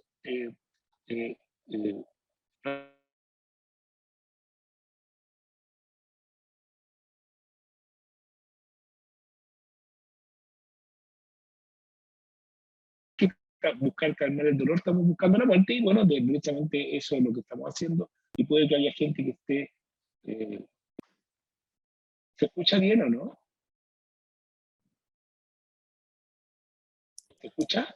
Se pierde de repente, pero ahora estamos escuchando bien. Ah, perfecto. Avísenme porque si no me cambio de conexión. Estoy con la conexión de la clínica, pero me puedo cambiar a la teléfono. Ya. La sedación paliativa es la sedación en la cual uno baja el nivel de conciencia de la persona para efecto de disminuir su sufrimiento. Puede ser intermitente continua, y la idea es que logre el alivio sintomático, y la idea es que ojalá el paciente pueda tener algún nivel de conciencia que le permita despedirse, tener conciencia de lo que está pasando, ser capaz de vivir ese último periodo de forma reflexiva, en paz, ojalá con asistencia espiritual, y por tanto no es necesario llevar al paciente al coma. La sedación paliativa de la agonía es un poquito distinta. Un paciente que realmente está agónico, muchas veces está con algún grado de agitación, con sufrimiento, y tenemos que tener cuidado en su uso para dejarla efectivamente en pacientes que no toleran ya estar conscientes, y la idea es permitir una muerte tranquila, que la familia también permita despedirse del paciente de una manera bien humana y sin un sufrimiento innecesario. ¿Ah? Lo que tenemos que tener claro es que ahí el paciente no va a poder tener la conciencia de la despedida, de poder decir adiós, de poder tener conciencia también de lo que está ocurriendo, y hay un efecto que por supuesto tiene que tener en consideración para tomar la decisión. La hidratación y alimentación artificial están indicados siempre, pero salvo los pacientes que están agonizando. Si el paciente está en cuidado paliativo, el objetivo básicamente es aliviar la sed, aliviar las molestias, que no esté con molestias por la ausencia de alimentación, pero no tiene como fin prolongar la vida, así que se puede usar la dosis que se requiera con ese fin. ¿Ah? Y por supuesto el paciente agónico no tiene ninguna indicación de seguir con el suelito colgando ahí, o con la naricera de oxígeno, o qué sé yo. Sino que no tiene un paciente agónico, hay que dejarlo con la menor cantidad de aparatos, vías o sondas. Y obviamente no tenemos que estar tomando gases o electrolitos cuando hemos limitado todo tipo de terapia, porque pasa a veces que hasta el último día se siguen controlando potasio, etc. Y los pacientes hospitalizados, los pacientes terminales deberían ojalá fallecer en sus casas. Nosotros, ojalá en la epidemia del COVID, especialmente en el año 20, también en el año 21, nosotros usamos mucho los cuidados domiciliarios junto con paliativos, para que los pacientes, ojalá, si teníamos tiempo, si daba la oportunidad, que no se iba a morir al traslado, obviamente. Tratábamos de que el paciente fuera y estuviera con su familia, le explicábamos bien, estaban acompañados por el equipo de salud, de tal manera que no fueran abandonados, pero eso era lo mejor. Pero si no es posible, y el paciente debe fallecer en su sala, en su cama, ojalá tener un lugar privado, ojalá que tenga también la presencia permanente de su familia, idealmente con asistencia religiosa, si es que el paciente tiene alguna fe o alguna asistencia espiritual. Muchas veces el equipo de salud se hace un poquito al lado cuando está la familia, no entra ni siquiera a nada, a preguntar si necesitan algo. Nosotros tenemos que estar siempre cuidando, acercándonos, preguntar, mirar, tocar al paciente de tal manera que la familia en ningún momento se sienta abandonado o siente que abandonaron a su familia. Bueno, básicamente el punto 3, que me interesa aquí, que el sufrimiento ajeno es una llamada para mí a mitigarlo. No significa solo aplicar técnicas. Muchas veces la bioética o incluso los paliativos se convierten en una técnica más, en una especie de algoritmo de toma de decisiones o en una aplicación de ciertas técnicas de analgesia. Eso es desvirtuar completamente tanto la bioética como los paliativos. Nosotros tenemos que actuar ahí como personas, como decía yo, en forma compasiva, racional, y pensar siempre que al frente hay un ser humano igual que nosotros, que nuestros padres, que nuestros hijos, que nuestros familiares más queridos, que nuestros amigos, y por tanto tenemos que siempre estar ahí como una persona que le tocó la oportunidad de cuidar en un momento muy importante a la persona que está falleciendo y a su familia. Y bueno, nosotros tenemos que sanarnos de la relación con la muerte. Muchas veces la obstinación terapéutica tiene que ver con que no aceptamos la muerte nuestra. No estamos en paz con el hecho de que vamos a morir. Y por tanto no queremos que nadie muera. Y por tanto tenemos que reconciliarnos con la idea de morir. La relación con la muerte tiene 3 niveles. La persona, alguien murió, murió un paciente en una sala X que no conocíamos, no pasa nada con nosotros, pasa muy poco. Alguien se cayó en un edificio, no lo conocía, mucho tiempo, pero no nos produce mayor impacto emocional. Pero cuando la persona es conocida, es querida, es un paciente que nosotros habíamos cuidado durante mucho tiempo, o más aún si es un familiar cercano, tenemos el duelo.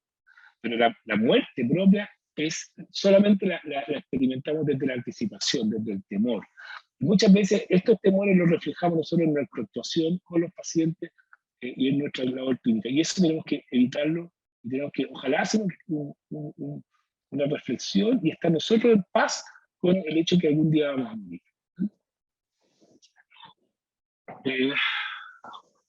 Ya voy en media hora. La última parte. Nosotros, hay un artículo de García Sánchez, que usó Jimena, mi señora, que es difícil vivir en la UCI. La verdad es que esto tiene más que ver con pacientes que no están en la sala crítica, muchas veces en su casa o en la sala, pero sí tenemos que cuidarlo en lo posible cuando está el paciente crítico o en intermedio o su familia. Que la conciencia del paciente de lo que le está pasando. Primero, la sensación de vulnerabilidad, de fragilidad, es saber que se está muriendo, que se está acabando esto. Es una evidencia muy importante y nosotros tenemos que estar atentos a eso. Es un momento donde el paciente recapitula su vida, mira su biografía, ve qué es lo que ha hecho, se perdona, pierde la autonomía, y eso puede llevar, si no es bien acompañado, bien cuidado, a deseos de eutanasia. Probablemente la mayor solicitud de eutanasia tiene que ver con la pérdida de autonomía más que con el dolor, y por tanto el paciente siente ya que ha perdido su dignidad. Y en eso nosotros tenemos que ser muy compasivos, muy cercanos y reconocer en el paciente enflaquecido, lleno de llagas, lleno de secreciones, comprometido de conciencia, que ahí hay un ser humano siempre, independiente de su aspecto externo. Y por tanto, el paciente moribundo siempre se requiere ayuda, explicación, nunca abandono, nunca decir que no hay nada que hacer, bueno, se acabó la terapia, suspendamos todo y lo dejamos ahí a él o a su familia abandonado. Por tanto, nosotros lo que podemos hacer, aprender con los cuidados paliativos, con lo que ustedes ven habitualmente, es cambiar la medicina en general, no solo los cuidados paliativos, sino que la práctica de medicina en general, los que vemos diálisis, los que tratan pacientes de quimioterapia, los pacientes en las UCI, en las urgencias. Primero, admirarle al ser humano que tenemos al frente. Es una persona única, irrepetible, que tiene su historia, su biografía, sus sueños, sus dolores, sus aportes, sus temores.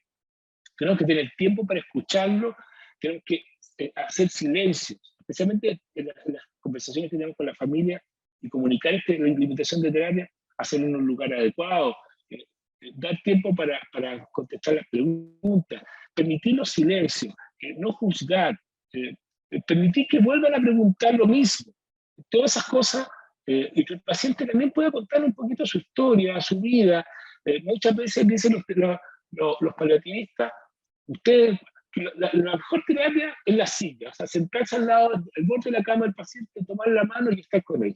Eso puede ser mejor que cualquier morfina, que cualquier benzodiazepina, etc. Y por tanto, rescatar su naturaleza y dignidad humana, y eso corre para todos nuestros pacientes, incluso los pacientes ambulatorios, a veces que vienen por cosas sencillas. Por tanto, lo último, el respeto a la persona y su dignidad, que al final es una condición indiscutible, el cuidado de todos los enfermos, el alivio de los síntomas es un deber. Por eso el rol tan importante de los paliativos, incluyendo la UCI, inviten a las UCI, los pacientes, los intensivistas, inviten al equipo paliativo a las UCI, les van a enseñar mucho. Los paliativistas vayan a las UCI, ofrézcanse. Estos mundos tienen que conversar, no son mundos separados.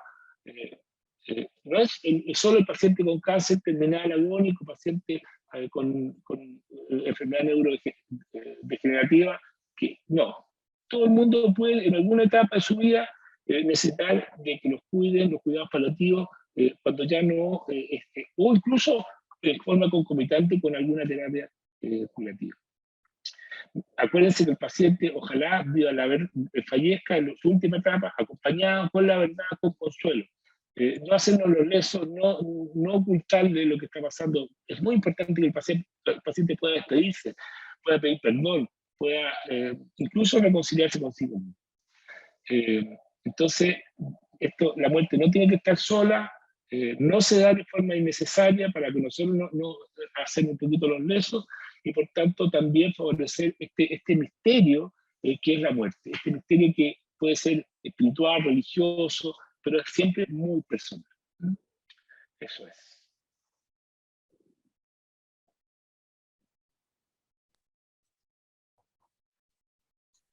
Como salgo ahora, dejar de compartir. Eso. Muchas gracias por la paciencia. Bueno, gracias Mauricio, gracias a Hernán. Creo que la verdad es que los dos se excedieron en el tiempo solicitado, pero eran tan interesantes las dos presentaciones que yo no quise interrumpirlo. Creo que ha sido, como decíamos al principio, un excelente tema. Hay varias preguntas, algunas más que como preguntas, como comentarios, de que sería importante poder tener en los distintos hospitales en forma local protocolos de limitación de esfuerzo terapéutico para poder saber cómo manejarse en cada lugar. Y pone una persona que incluso dentro de su hospital de repente se presentan contradicciones entre el paciente cuando es recibido en urgencia y después pasa a la UCI, digamos. Se enfrenta con distintos criterios por no haber un protocolo establecido con anticipación. No sé si ustedes saben si existen estos protocolos. Bueno, tú, Mauricio, nos contabas un poco de la clínica, pero si eso está desarrollado en muchas partes o es una tarea que queda pendiente. Sí, bueno, puedo contestar yo que nosotros en el hospital Padre Hurtado tenemos protocolos de limitación de terapia que hemos llamado niveles de intervención terapéutica, y especialmente en la etapa del COVID usamos de forma intensiva. Nosotros pasamos por la urgencia todos los días y también pasamos por las distintas unidades de pacientes críticos y discutíamos con los médicos más jóvenes, con los urgenciólogos, con los intensivistas, con gente del equipo del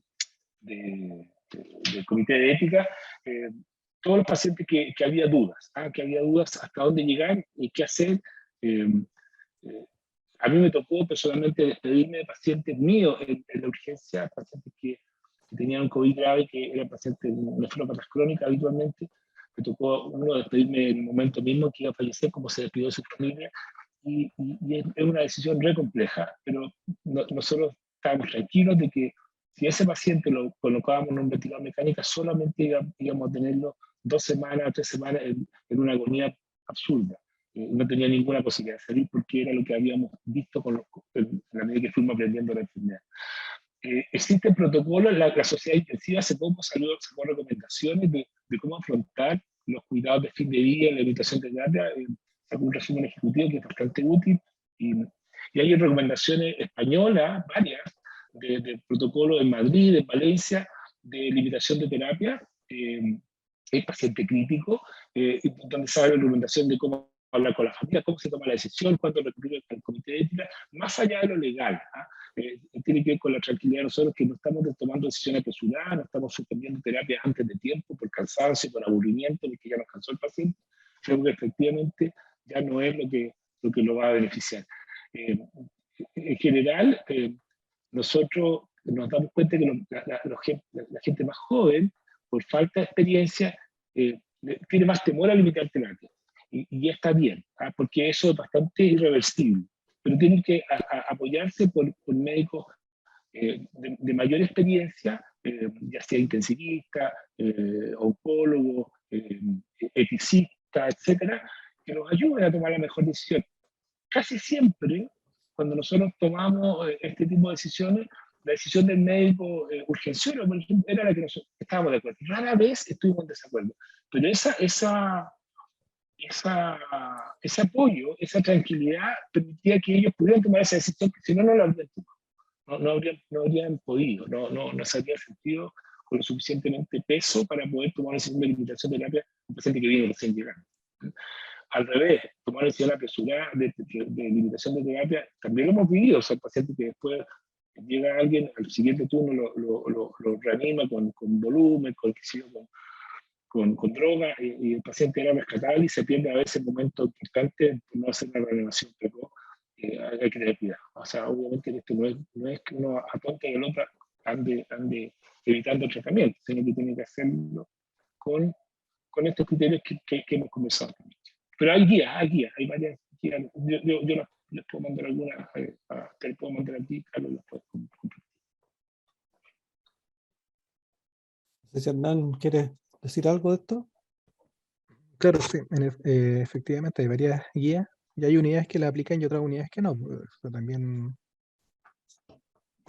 lo importante acá es que la limitación de esfuerzo, la decisión de limitación o más que de limitación, la educación terapéutica tiene que ser tomada en conjunto. O sea, no puede ser una decisión que la tome el residente, como dice el doctor, a las 3 de la mañana que llega un paciente de urgencia y llega al cambio de turno y lo reanima y sale adelante. Eso es lo peor. O sea, en el fondo lo ideal es que existan en todas las unidades un protocolo, ¿no es cierto? Que ante la eventualidad de la existencia de este potencial paciente en la cual se le puede limitar el esfuerzo, sea tomado en conjunto, ya sea por la unidad de uso, los médicos que trabajan en la UCI, pedir la asesoría de algún otro especialista, ¿no es cierto? Si la necesitan, y en conjunto tomar la decisión e informarle a la familia. Ahora está el otro problema también, que muchas veces los pacientes también rechazan, o la familia rechaza la limitación, ¿no es cierto? Entonces ahí está el punto que uno tiene que acudir a los comités de ética, ¿no es cierto? Como para, para tomar la decisión y explicarle a la familia también. ¿Mm? Yo creo, ¿verdad?, que este tema de la limitación de esfuerzo terapéutico, que la familia lo acepte, lo rechace, va de la mano de un concepto que decía Mauricio, que es de consejería. Es muy distinto si el médico tratante va a hablar con la familia explicándole la condición en que se encuentra el enfermo y el pronóstico que tiene, y le hace ver que efectivamente todo lo que se haga no va a cambiar en nada el pronóstico. Probablemente esa familia sí va a estar de acuerdo en aceptarlo. En el otro extremo, yo en una oportunidad me tocó presenciar un médico que fue a hablar con la esposa de un paciente con cáncer pulmonar que estaba ya casi agónico, y entonces va con un papelito, un documento de consentimiento, de limitación de esfuerzo terapéutico, y le dice: señora, su marido está grave, así que necesito que firme este papel de limitación de esfuerzo terapéutico. Entonces la señora, por supuesto, se asusta y: pero doctor, ¿qué significa eso? Significa que si le pasa algo, nosotros no le vamos a hacer nada. Entonces la señora sintió que ella estaba autorizando matar a su hijo, a su marido, del fondo. Pero por supuesto que ella no quiso firmar nada, porque iba a quedar en su conciencia que ella autorizó que su marido lo dejaran morir, digamos. Entonces depende mucho la forma como se plantee la cosa. Yo creo que el comité de ética en estas situaciones eh, es un elemento al que se recurre cuando probablemente no ha habido una buena comunicación del tratante con la familia. Sí, a mí me parece que el comité de ética puede ser muy bueno para ayudar a tomar una buena decisión, si tenemos dudas especialmente. Pero convencer a una familia, eso es más complejo. Yo creo que esto se va construyendo en el diálogo día a día, ojalá más de una vez al día, y no crear expectativas que de un momento a otro la eliminemos. O sea, va bien, vamos perfecto, no, hay que limitar. Eso pero ¿cómo? La gente entiende nada. O sea, y de alguna manera, expectativas realistas, qué es lo que está pasando, qué es lo que estamos buscando, cuáles son las posibilidades.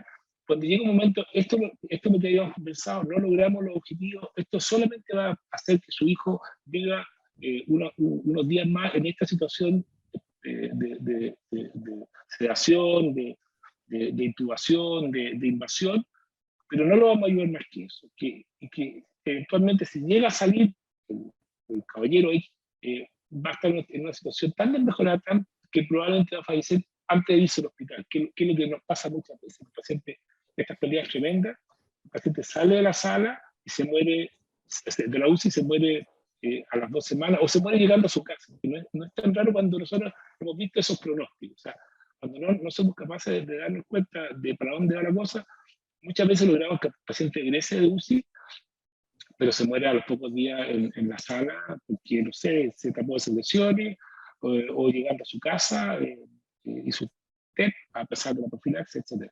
Porque son pacientes muy dañados, muy limitados, y bueno, puede ser un poquito subjetivo esto, pero pongámonos un poquito en el lugar del paciente, en lugar de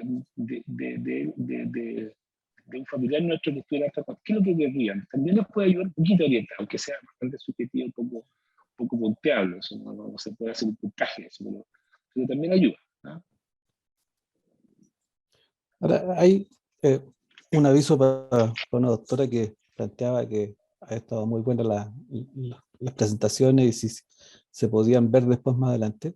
Les cuento que está siendo grabada la charla, la reunión, y después va a estar disponible en el canal de YouTube de ACHED para que lo puedan ver. Así es que para los que no pudieron conectarse. Otro punto importante, yo creo, en todo esto es los seguros de salud. Yo trabajo donde mismo está Hernán haciendo turnos de UCI, que es un hospital privado, pero que tiene una población que tiene un plan de salud que le cubre 100%, y eso muchas veces facilita el que el paciente exija todo lo que se puede hacer sin una mirada eh, de calidad, de muerte digna, de respeto por la dignidad del paciente, ¿no? Porque tiene costo cero para ellos. Y probablemente, no sé si ustedes piensan lo mismo, cuando el paciente tiene que financiar haga todo lo que se pueda, como que son más proclives a la limitación de esfuerzo terapéutico. ¿Qué opinan de eso? No sé, Nancy, o sea, si quieres contestar tú, yo tengo mi Eh, idea.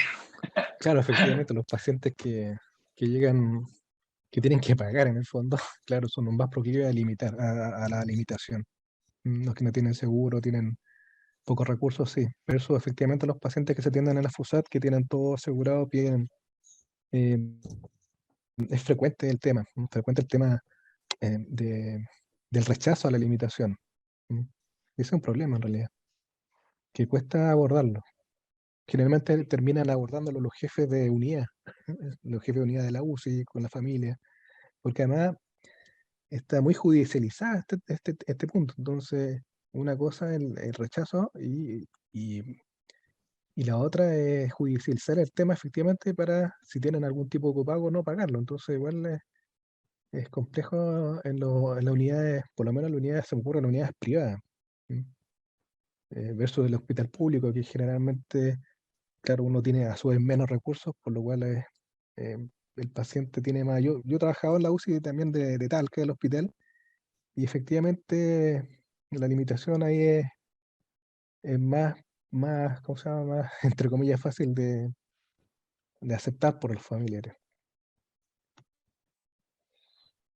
Sí, la disponibilidad amplia de recursos puede ser también en lugares donde los pacientes pagan, porque tienen seguros complementarios o tienen recursos. No debería ser, o sea, no es que no tenga que considerarse los costos, pero ojalá no debería empezar ahí. Yo creo que la familia tiene que entender bien, y nosotros tenemos que tener bastante paciencia y mucho cuidado, entender bien lo que está pasando, y el sufrimiento del paciente no es gratis. El seguro le pagará la ventilación mecánica, le pagará la droga, le pagará los días UCI, pero el sufrimiento no se lo paga nadie. O sea, es innecesario y cruel. Entonces, yo muchas veces me sentaba con los pacientes, la familia, y decía, mire, me voy a sentar al lado suyo, los dos miramos hacia el mismo lado, no nos estamos enfrentando, tenemos el mismo objetivo, queremos lo mejor para su papá, o para su señora, para su hijo. Y por tanto, pongámonos de acuerdo, entienda bien lo que está pasando. Si tiene otra opinión, tráigalo. Si quiere otro médico que venga y converse con nosotros, dando su confianza, que venga. Y nunca me tocó enfrentar un juicio con eso, nunca, jamás.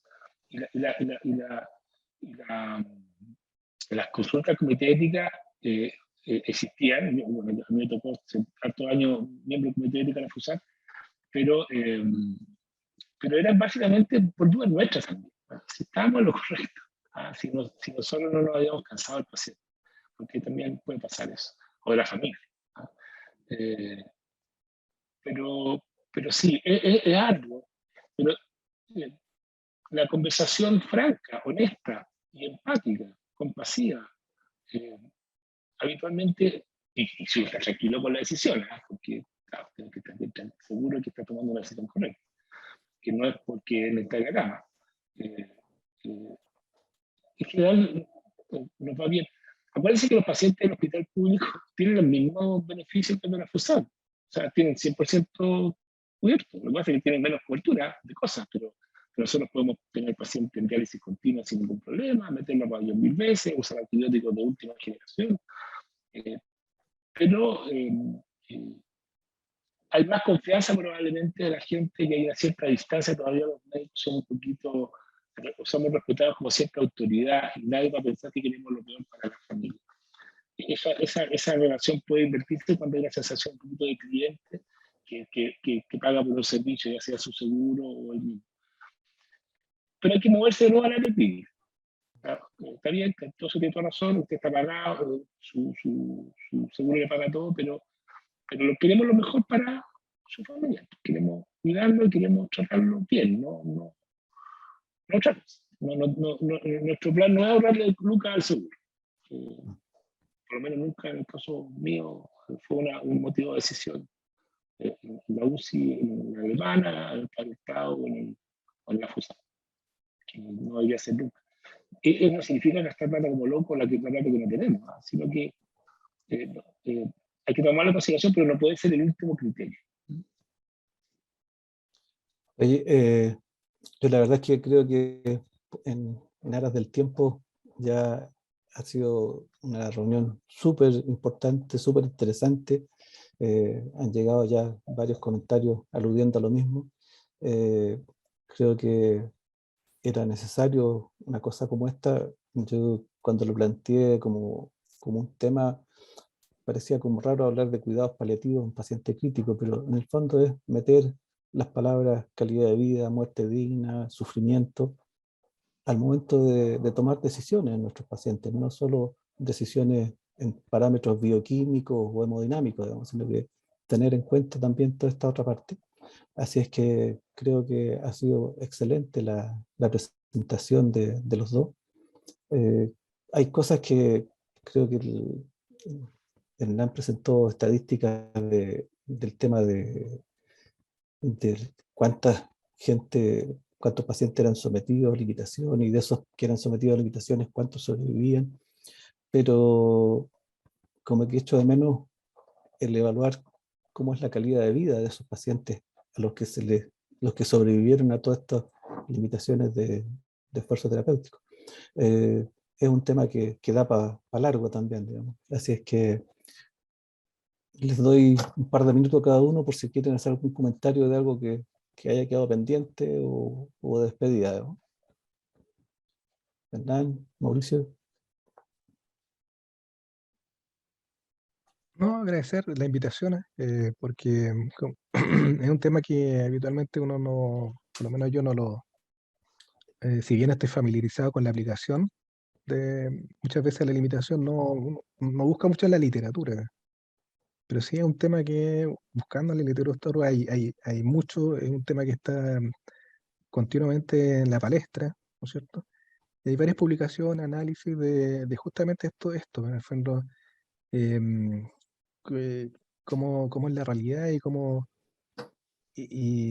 ver el resultado final, que en el fondo si los pacientes que sobreviven efectivamente terminan en muy malas condiciones, si vale la pena no em, esforzarse en demasía en ello, ¿no es cierto? O por último saber hasta dónde llegar. O sea, eso es en el fondo la pregunta, que yo creo que la respuesta no está bien clara, pero ayuda a juntarse y pensar, ¿no es cierto?, hasta dónde llegar con un paciente. ¿Sí?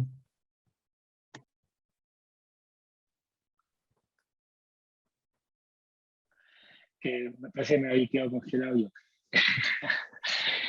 Eh, Oye, muchas gracias, muchas gracias por la oportunidad de estar.